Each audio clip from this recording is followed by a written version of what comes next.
Աշտարակի ամենախիտ բնակեցված գյուղերից Ուջանում են այս անգամ եղել Ուժեղ Հայաստան կուսակցության անդամները։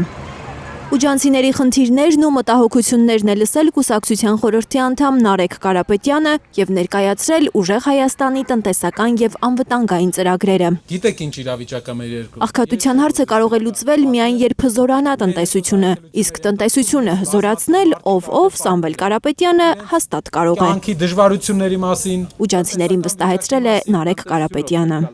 Տնտեսությունով լուծելը Հայաստանը պետք է ունենա առաջի անգամ մի հատ ղեկավար, ով տնտեսագետ է, ով հասկանում է, թե ոնց է երկիրը զրոյից հետ հանելու, բարձրացնելու։ Տնտեսությունը պետք է ուժեղ լինի, որ հնարավոր լինի ապահովել երկրի անվտանգությունը, հայտարարել է կուսակցության խորհրդի անդամը։ Ու պատերազմն է ցույց տվեց, որ տնտեսությունը ուժեղ լինի, որ կարողանանք պահենք մեր երկրի պաշտպանողնակությունը, երկրորդ մեր ժողովուրդը դուրս չգա Հայաստանից։ Ուժեղ Հայաստան կուսակցության անդամների հաջորդ հասցեն ոսկե վազն է եղել Աշտարակի ամենաքաղցր բերքով, խաղողի գործարանով ու հին եկեղեցիներով հայտնի գյուղը։ Հայաստանին այսօր պետք է մեծ փոփոխություն։ Այդտեղ Նարեկ Կարապետյանը բնակիչների հետ խոսել է Հայաստանի անվտանգային մարտահրավերներից։ Նարեկ Կարապետյանի ու թիմակիցների վերջին կանգառը Աշտարակն է եղել Սիսակյան փողոցը, որտեղ Ուժեղ Հայաստանը տարածքային գրասենյակ է բացել։ Մենք դատարկ ձեռքերով ու դատարկ գլուխներով չենք եկել։ Ուսումնասիրել ենք հողի վրա իրավիճակը, ձեր խնդիրները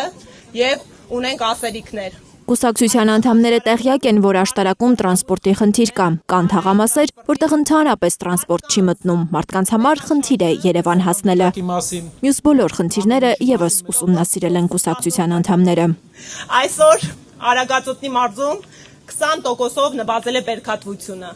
Լինելով այն մարզերից մեկը, որը առաջնային էր բերքատվությամբ, այսօր 9%-ով հետ է մյուս մարզերից։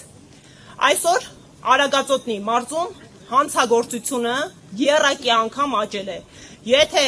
2018 թվականին գրանցված էր հանցագործության մոտ 680 դեպք, այսօր 1800-ը անցնում է այդ դեպքերի գրանցումը։ Ուժեղ Հայաստանի Աշտարակի գրասենյակը դառնալու է մի վայր, որտեղ քաղաքի բնակիչները կարող են գալ իրենց հոգսերով, խնդիրներով լուծումներ գտնելու։